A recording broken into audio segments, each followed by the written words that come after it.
xasan sheekh maxamuud ayaa ku guuleystay doorashada madaxweynaha isagoona wareegii saddexaad uguna dambeeyey ugu adkaaday madaxweynaha xilka haya maxamed cabdulaahi farmaajo.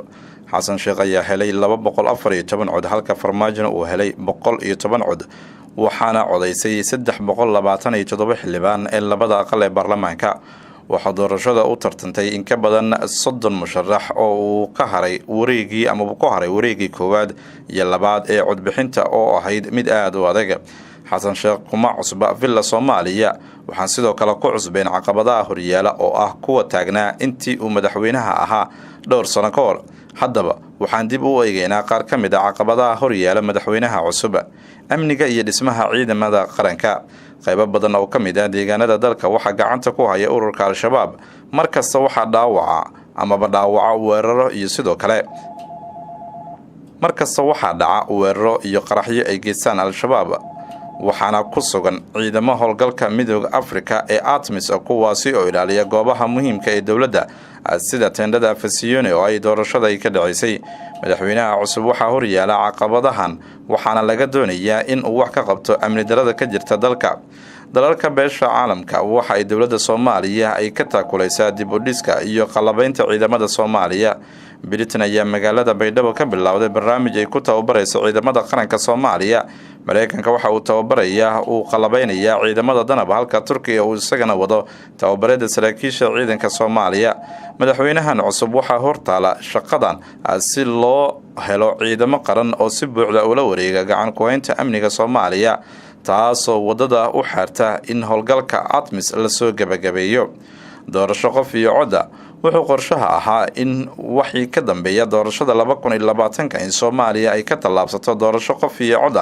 qorshahaasi oo aan ilaa hadda suurtagelin maadaama dalka ay ka jirto xaalad amni daro, iyadoo adkaatay in la diiwaan geliyo codbixiyaasha xilli dhinacyada siyaasadda ay su'aal geliyeen suurtagalnimada arrintaasi. madaxweynaha cusub ayaa laga sugayaa sidii Soomaaliya ay doorasho soo socota looga hirgelin lahaa doorasho qof iyo cod.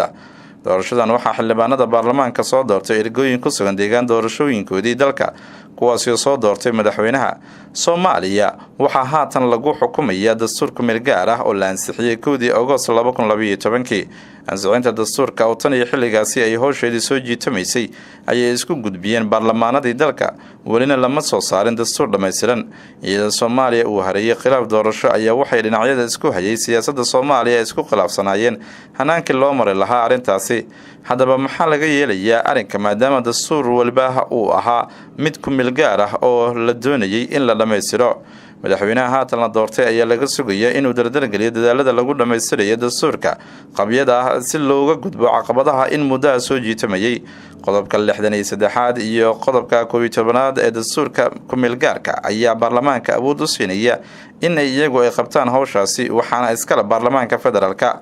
howlaha ugu dambeeya ee dhamaystirka dastuurka waxaa qayb ka ah in madaxda federaalka iyo kuwa maamul goboleedyada ay heshiis ka gaaraan si la isugu waafaqo dastuur kama dambaysta ee dalka uu sida tooska u qaadanayo.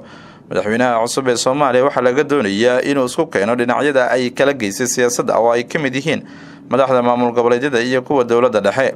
abaaraha sanadihii ugu dambeeyay abaaro baan ayaa waxa ay saameeyeen qaybo badan oo ka mid ah Soomaaliya. abaarahaasi ayaa saameeyay dad iyo dunyaba. hay'adaha gargaarka ayaa ku baaqeen si degdeg ah loogu gurmado shacabka dhibaataysan. waxay sheegeen in malaayiin qof ay u baahan yihiin cunno gargaar ah. madaxweynaha cusub ayaa sidoo kale looga fadhiyaa in uu wax ka qabto abaaraha dalka ka taagan, kuwaasi horseedaya in malaayiin qof ay wajahaan macluul, iyadoo halista ugu badan ay kala kulmayaan carruurta yaryar. musuqmaasuqa ayaa weli dhibaato ku haya Soomaaliya, xilli Soomaaliya ay kaalinta 178 ay ka gashay 180 wadan ee ku jira liiska dalalka uu sida aadka u saameeyay musuqmaasuqa. sida ku xusan warbixin ay soo saartay hay'adda Transparency International.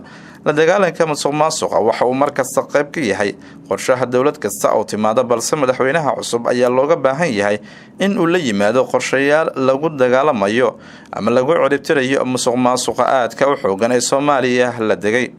xasan sheekh maxamuud ayaa 12 bishan baarlamaanka hortiisa ku balan qaaday dhowr qodob haddii dib loo doorto, waxaana ka mid ahaa qodob hoos ku xusan, balse su'aashu waxa ay tahay ma ka soo bixi doonaa balanqaadyada mise waxa ay noqon doonaan kuwa lagu doonayay codka baarlamaanka. waxyaabihii uu horey u ballan qaado waxaa ka mid ahaa in amniga uu qaadi doono tallaabo uu diiradda ku saarayo amniga oo ah in dalka looga xoreeyo dhaqdhaqaaqa al-shabaab oo magaalooyin fara badan gacanta ku haya iyo sidoo kale kuwo kale oo wadooyinku ay xireen in laisku furi doono magaalooyinkaasi si ganacsiga ay dadka ay xor ay ugu socdaan.